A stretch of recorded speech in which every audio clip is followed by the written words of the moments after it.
L'Algérie fait plier l'extrême droite française. Réconciliation ou manipulation? Assalam alaikum wa rahmatullahi wa barakatuh, mes frères, mes sœurs, chers auditeurs conscients et éveillés. Aujourd'hui, nous brisons le silence. Aujourd'hui, nous dévoilons ce que certains aimeraient cacher derrière des rideaux de mensonges, de manipulation et de mépris colonial. L'Algérie n'est plus à genoux. Elle se lève. Et face à elle, c'est l'extrême droite française qui recule. Mais attention, ce retournement de situation est-il sincère? Une vraie réconciliation? Ou un piège soigneusement déguisé? Cette vidéo est un décryptage stratégique, géopolitique, historique et identitaire. Ce n'est pas un simple commentaire, c'est une résistance intellectuelle, un cri de vérité, un acte de souveraineté. Alors toi qui regardes, ne reste pas spectateur. Deviens acteur de ce réveil collectif. Abonne-toi dès maintenant, like cette vidéo, partage-la massivement sur tous tes réseaux, dans tous tes groupes. Et surtout, donne ton avis en commentaire. Doit-on faire confiance à la France? L'Algérie doit-elle tendre la main ou poser ses conditions? Ensemble, faisons exploser les barrières de la censure. Ensemble, faisons trembler ceux qui veulent manipuler l'histoire et écraser la vérité. Ensemble, faisons de cette chaîne une plateforme de conscience, de fierté et d'avenir. Prépare-toi. Ce qui va suivre va secouer tes certitudes, déranger les hypocrites et réveiller les endormis. Bismillah. C'est parti. L'affrontement silencieux. De la guerre d'Algérie aux tensions identitaires d'aujourd'hui. La guerre d'Algérie, bien que formellement close depuis plus de 60 ans, continue de hanter les consciences collectives, autant en Algérie qu'en France. Ce conflit sanglant, marqué par des violences de masse, des tortures, des déplacements de population et une guerre psychologique sans précédent, a laissé derrière lui des cicatrices profondes que ni les traités, ni les commémorations officielles, ni les silences diplomatiques n'ont réellement refermées. La mémoire reste vive, douloureuse, souvent instrumentalisée. Elle alimente encore aujourd'hui une confrontation politique souterraine entre deux nations que l'histoire a brutalement liées. En France, cette mémoire coloniale est devenue le terrain d'un affrontement politique entre deux visions de l'identité nationale. Pour une partie de la classe politique, notamment l'extrême droite, la guerre d'Algérie ne doit pas être revisitée, mais honorée comme un combat perdu injustement, une humiliation qu'il faudrait laver. Éric Zemmour, à titre d'exemple, n'a jamais caché sa nostalgie d'une Algérie française, ni sa volonté de réhabiliter la figure des militaires, des pieds noirs ou des partisans de l'Algérie française. Pour lui, comme pour Marine Le Pen ou d'autres figures de la droite radicale, l'histoire coloniale est un socle identitaire à préserver, voire à revendiquer. Cette obsession algérienne, au-delà du terrain mémoriel, s'incarne également dans la question migratoire. L'immigration algérienne, souvent la plus visible dans les banlieues françaises, est devenue le bouc émissaire idéal d'un discours qui oppose une France chrétienne, blanche, laïque, à une présence jugée étrangère, islamisée ou hostile. Dans l'esprit de cette frange politique, l'Algérie n'est plus seulement un pays étranger. Elle devient un symbole, celui d'un remplacement culturel, d'une France supposément trahie de l'intérieur par ceux qu'elle a jadis colonisés. Cette rhétorique s'est amplifiée à mesure que l'extrême droite progressait dans les urnes. La dénonciation du communautarisme, les appels à l'expulsion des binationaux jugés déloyaux, les attaques contre les signes musulmans dans l'espace public, sont autant de manifestations d'un mal plus profond, une guerre culturelle larvée qui se joue autant dans les discours que dans les politiques publiques. L'algérien, ou plus largement le franco-algérien, est ainsi essentialisé, transformé en symbole de la décadence française. La République, selon ses discours, serait menacée par l'ombre de l'Algérie, non plus par ses armes, mais par ses enfants, ses traditions, ses croyances. Mais ce rejet n'est pas nouveau. Il plonge ses racines dans les déchirures laissées par la guerre elle-même. Les harkis, abandonnés, les pieds noirs rapatriés dans l'humiliation, les anciens combattants algériens longtemps ignorés par l'État français, forment un paysage mémoriel éclaté où chaque camp nourrit ses rancœurs. L'extrême droite exploite cette fragmentation pour renforcer une vision du monde binaire. Eux contre nous, islam contre laïcité, mémoire contre oubli, Algérie contre France. Cette stratégie a permis à l'extrême droite de se repositionner au centre du débat identitaire. Elle ne se contente plus de parler d'économie ou d'immigration. Elle se veut gardienne d'une mémoire nationale purifiée de la repentance. La guerre d'Algérie dans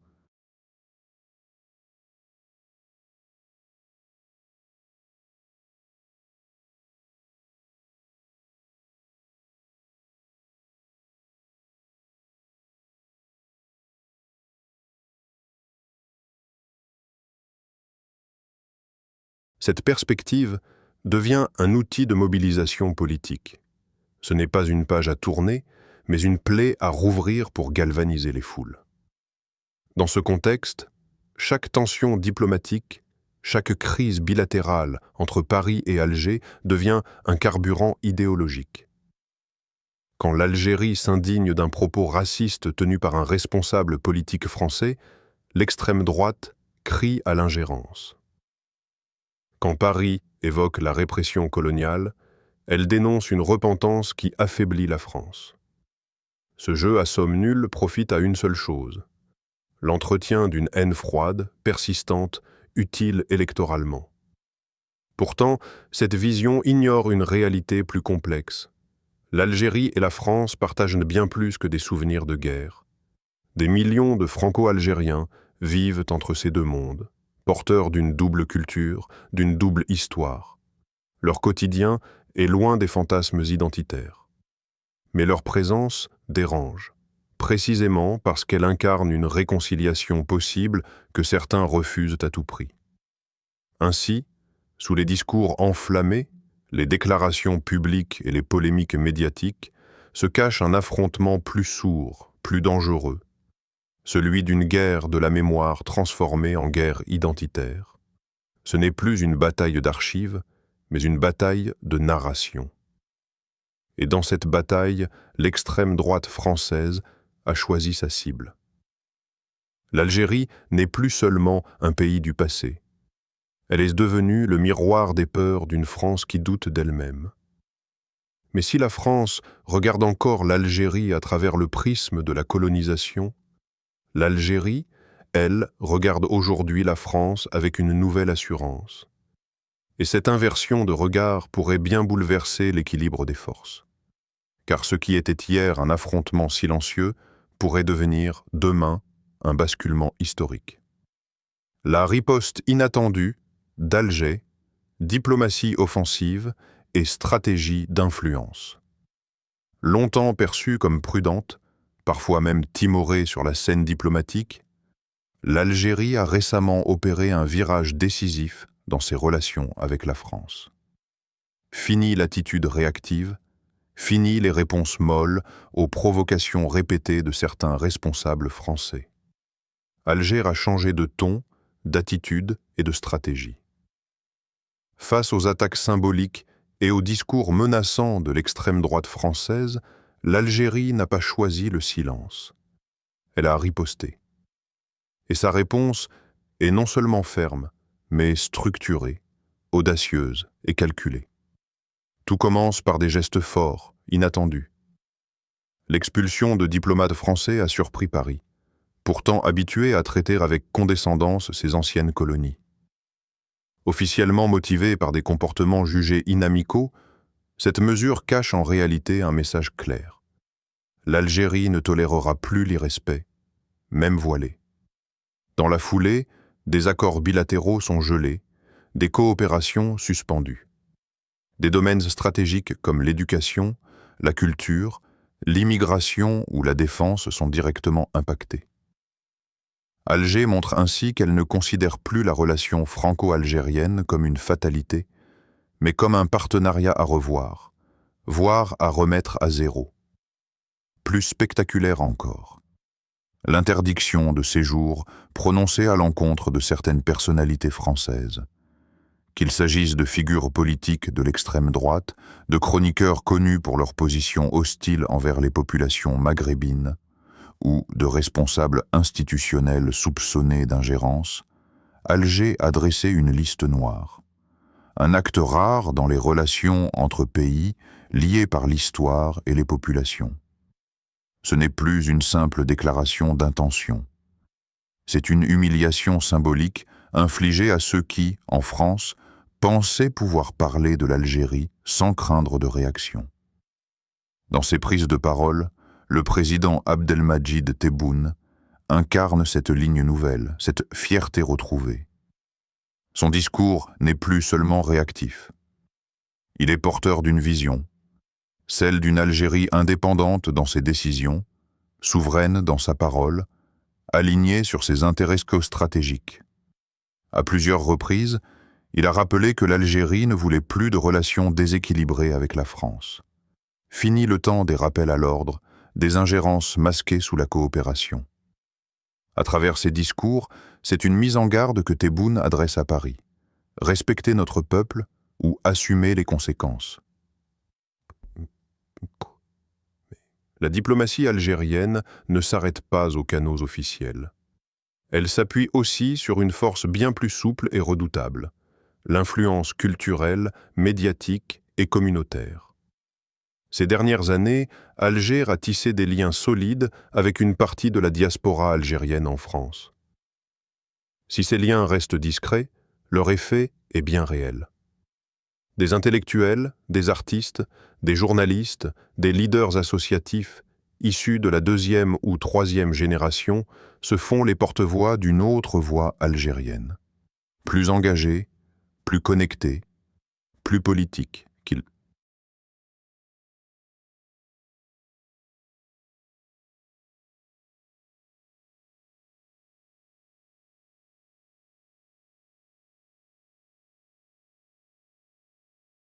S'agisse de dénoncer les injustices, de promouvoir une mémoire apaisée ou de contrecarrer les discours racistes, ces voix dissidentes forment un relais puissant pour la diplomatie algérienne.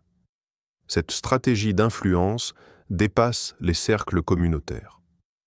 Elle se retrouve dans le soutien implicite à certaines mobilisations en France, contre les violences policières, pour la reconnaissance des crimes coloniaux, pour la valorisation des cultures issues de l'immigration. Alger n'intervient pas frontalement, mais laisse entendre qu'elle soutient moralement ces dynamiques.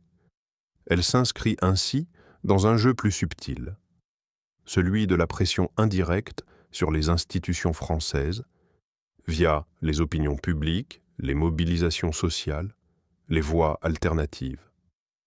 Enfin, l'Algérie dispose d'une autre arme, plus redoutable encore, l'arme économique. Fournisseur de gaz stratégique pour l'Europe, Alger sait que sa production énergétique est convoitée, surtout dans un contexte d'instabilité mondiale. En ralentissant certains contrats ou en favorisant d'autres partenaires comme l'Italie, la Turquie ou la Chine, l'Algérie envoie un signal clair à Paris. L'exclusivité française est terminée. Le gaz algérien n'est plus un levier soumis aux caprices de l'Élysée.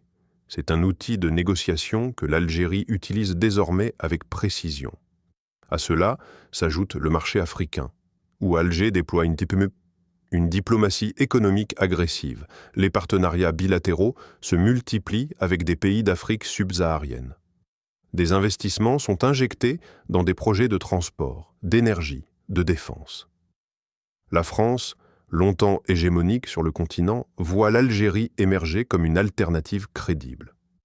Ce repositionnement affaiblit l'influence française dans des zones qu'elle considérait autrefois comme son précaré. Un dernier levier, plus délicat mais tout aussi stratégique, est celui de la pression migratoire. Sans le dire ouvertement, Alger peut jouer sur les flux migratoires pour rappeler à Paris sa vulnérabilité intérieure. Le ralentissement des rapatriements, le durcissement des contrôles, ou au contraire leur relâchement, sont des outils silencieux mais efficaces pour peser sur les choix politiques français. Au fond, cette nouvelle posture algérienne marque une rupture. L'époque où Alger se contentait de protester est révolue. Désormais, elle agit, anticipe, frappe quand il le faut. Et sa capacité à conjuguer diplomatie officielle, influence souple et puissance économique donne à sa stratégie une profondeur inédite.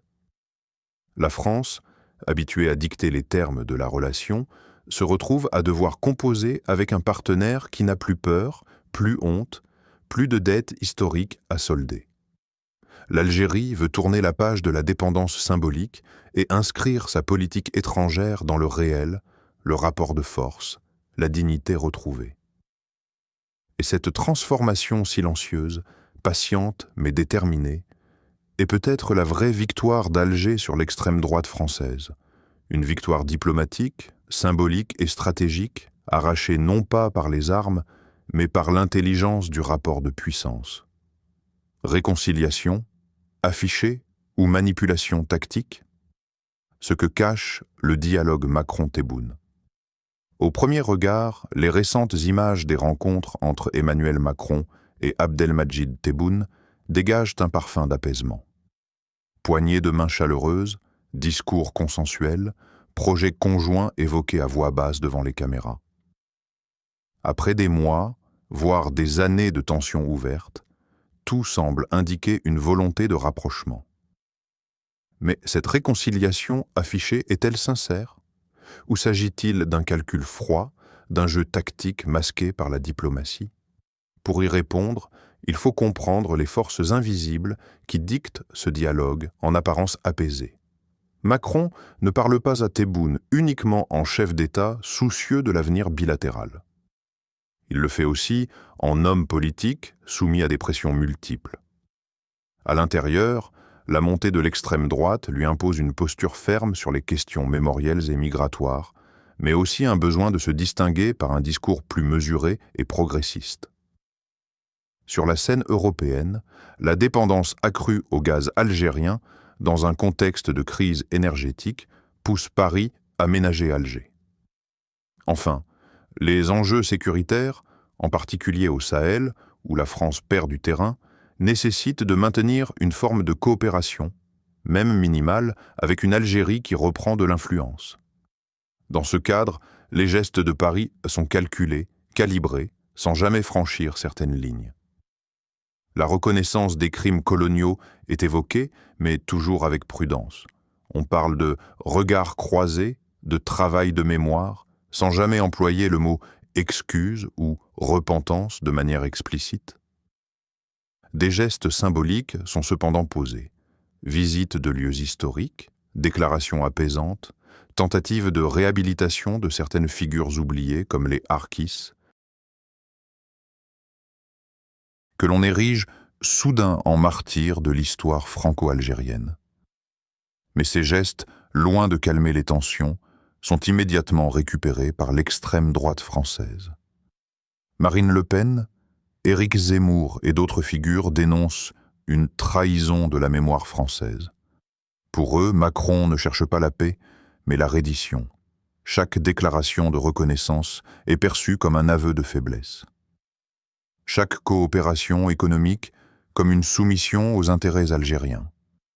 Ainsi, la tentative de réconciliation diplomatique devient un terrain de lutte intérieure, une arme politique entre les mains de ceux qui veulent imposer une lecture nationaliste et vengeresse de l'histoire. Du côté algérien, la prudence est tout aussi stratégique. Abdelmadjid Tebboune sait parfaitement que la France est affaiblie, tiraillée, divisée. Il comprend que le timing joue en sa faveur. En multipliant les exigences, les rappels à l'ordre et parfois les provocations symboliques, il impose un rapport de force nouveau. Alger se présente désormais comme un partenaire qui choisit, qui décide, et non plus comme un ancien dominé en quête de reconnaissance.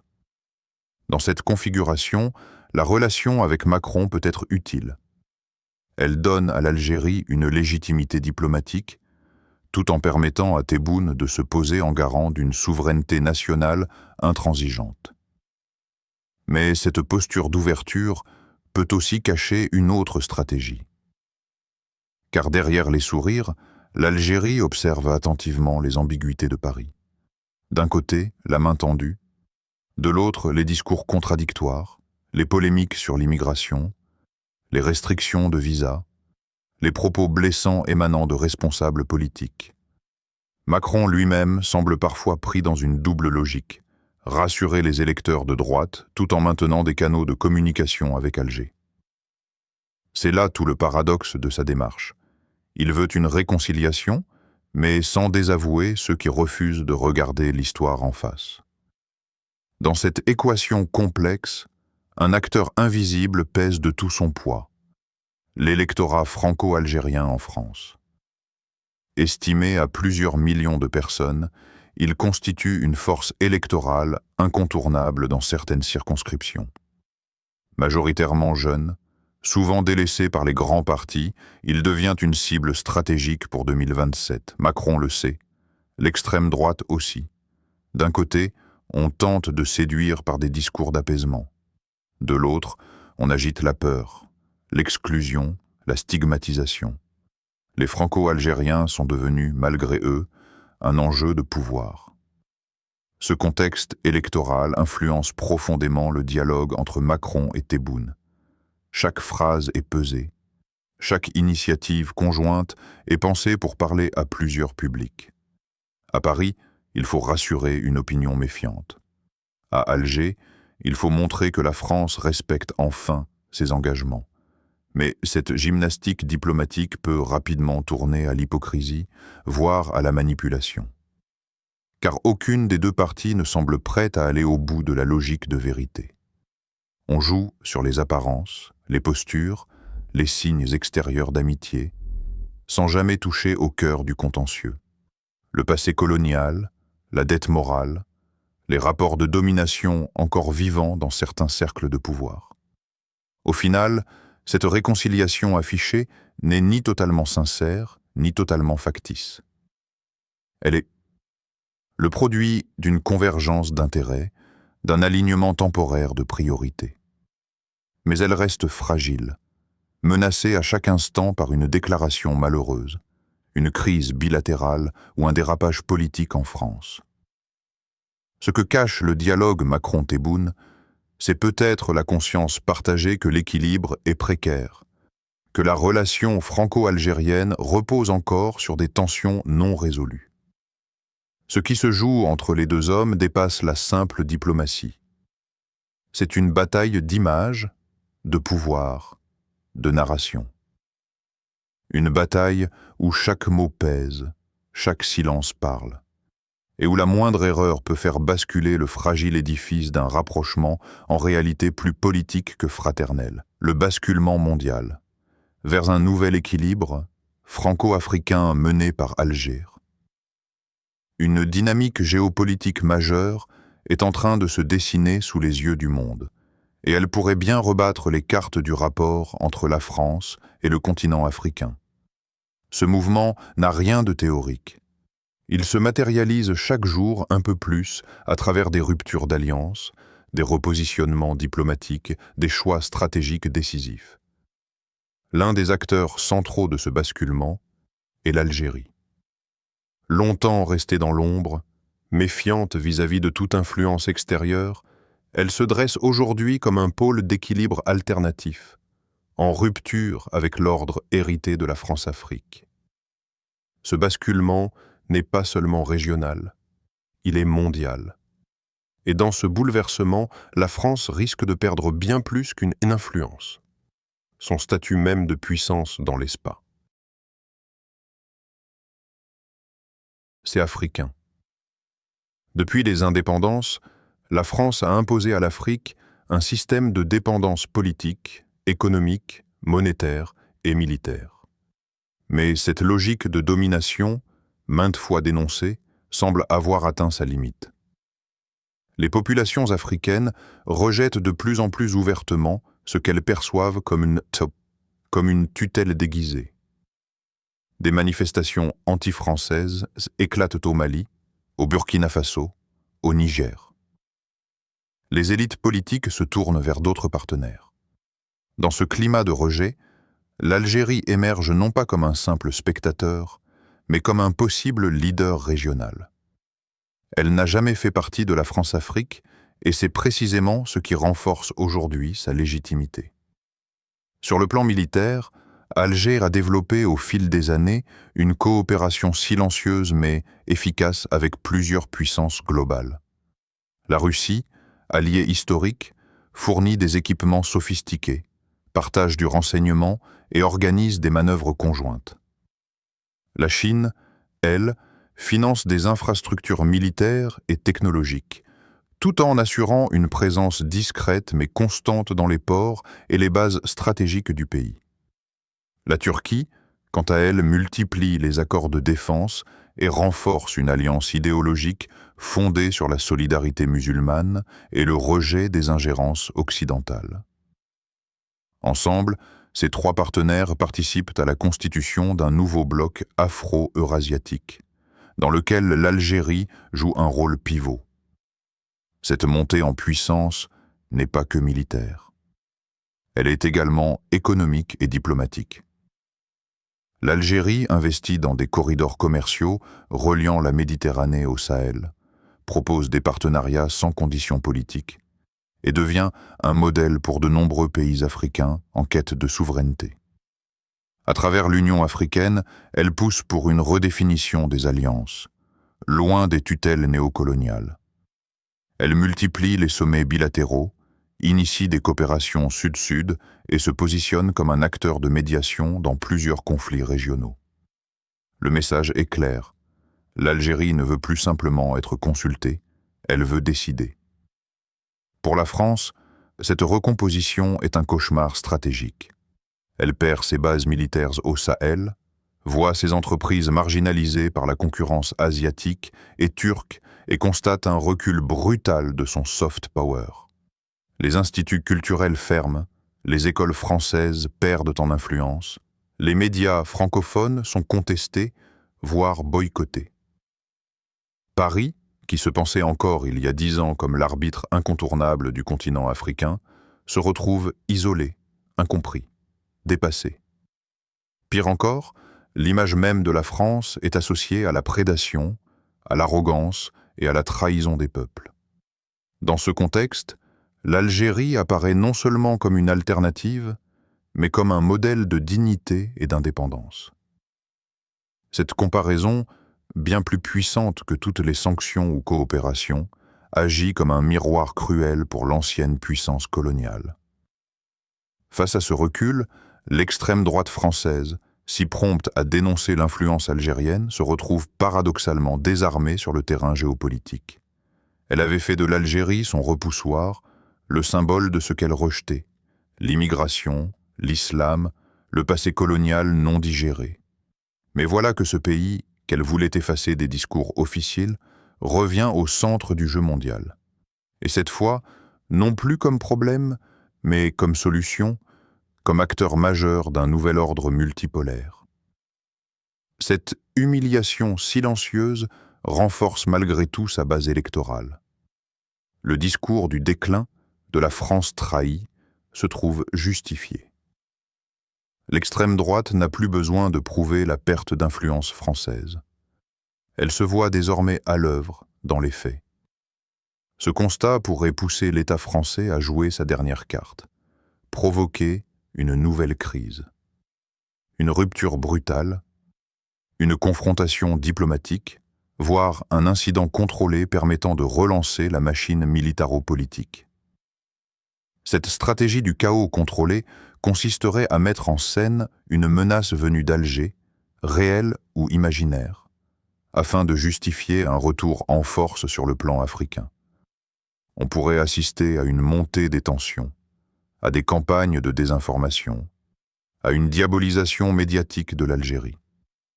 Le but ne serait pas tant de renverser l'équilibre que de l'empêcher de se consolider.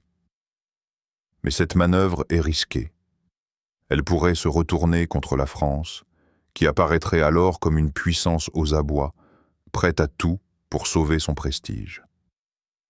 À l'inverse, elle pourrait forcer le leadership algérien en Afrique et ailleurs, en lui donnant le rôle de victime d'une agression symbolique ou réelle. Et dans un monde où les opinions publiques pèsent de plus en plus, ce type de crise pourrait achever de décrédibiliser l'image française sur le continent. Le basculement est donc réel, profond, peut-être irréversible. L'Algérie, longtemps perçue comme figée dans ses blessures historiques, avance désormais avec une ambition affirmée. Elle ne revendique pas l'héritage de la France en Afrique, elle le dépasse.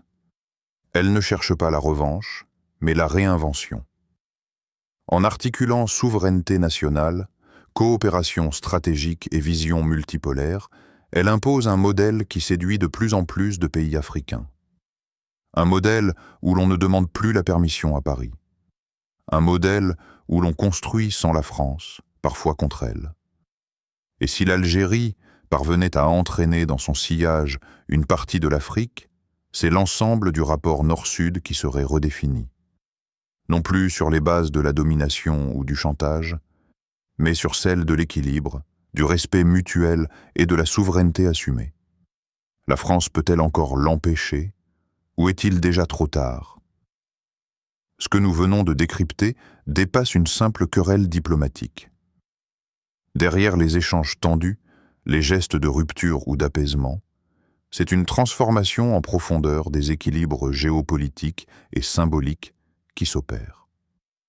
L'Algérie, longtemps perçue à travers le prisme d'un passé colonial non digéré, s'affirme aujourd'hui comme une puissance souveraine, stratégique et déterminée à redéfinir ses relations avec la France, mais aussi avec l'ensemble du monde. A-t-elle vraiment plié l'extrême droite française? En surface, oui. Ses réponses fermes, ses humiliations symboliques, sa capacité à imposer le respect ont contraint les figures les plus radicales à ravaler leurs provocations. Mais en profondeur, l'extrême droite tire aussi parti de cette nouvelle donne. En se posant en victime d'un choc civilisationnel, elle renforce son socle électoral, exploite la peur, instrumentalise l'histoire. Ainsi, la victoire algérienne sur le plan diplomatique pourrait bien alimenter une revanche idéologique de l'autre côté de la Méditerranée. Ce bras de fer identitaire, loin d'être anecdotique, risque de redessiner durablement les rapports Nord-Sud. Il engage des millions de Franco-Algériens, mais aussi des générations de jeunes des deux pays, prises entre héritage, fierté, mémoire et avenir. Il pose une question centrale. La France est-elle prête à regarder l'Algérie autrement que comme son ancienne colonie? Peut-elle reconnaître son égal au lieu de chercher à dominer ou à ignorer? Et vous? Pensez-vous que la France doit enfin changer de regard sur l'Algérie? Si ce décryptage vous a interpellé, abonnez-vous, likez et surtout partagez cette vidéo. Ensemble, faisons entendre une autre vérité, plus juste, plus libre, plus lucide. L'heure n'est plus au silence, elle est au choix, à la parole et à l'action. Alors que les projecteurs médiatiques tentent d'éteindre la voix des peuples dignes, l'Algérie avance, calme mais ferme, blessée par l'histoire mais debout dans la vérité.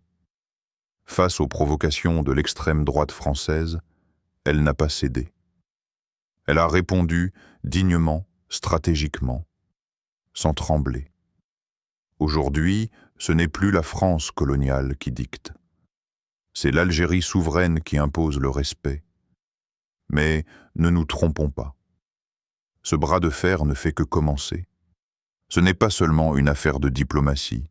C'est un combat pour l'honneur, pour la mémoire, pour l'avenir. Un affrontement entre ceux qui veulent maintenir les peuples du Sud sous silence et ceux qui refusent de baisser la tête. Toi, qui écoutes cette vidéo, tu es une voix dans cette bataille pacifique mais décisive. Alors abonne-toi, like, commente et partage cette vérité autour de toi. Que ce message traverse les frontières, les écrans, les cœurs, car notre force ne réside pas dans les armes, mais dans la conscience, la dignité et l'unité. Et que cette vidéo soit bi-idnillah, un rappel pour ceux qui doutent encore. Aucune puissance ne dure éternellement, sauf celle d'Allah. Qu'Allah donne à nos dirigeants la sagesse, à nos peuples la lucidité, et à nos ennemis la limite à ne jamais franchir. Rabbana atina fid dunya hasana, wa fil akhirati hasana, wa qina adhaban nar. Amin. Wassalam alaykum wa rahmatullahi wa barakatuh.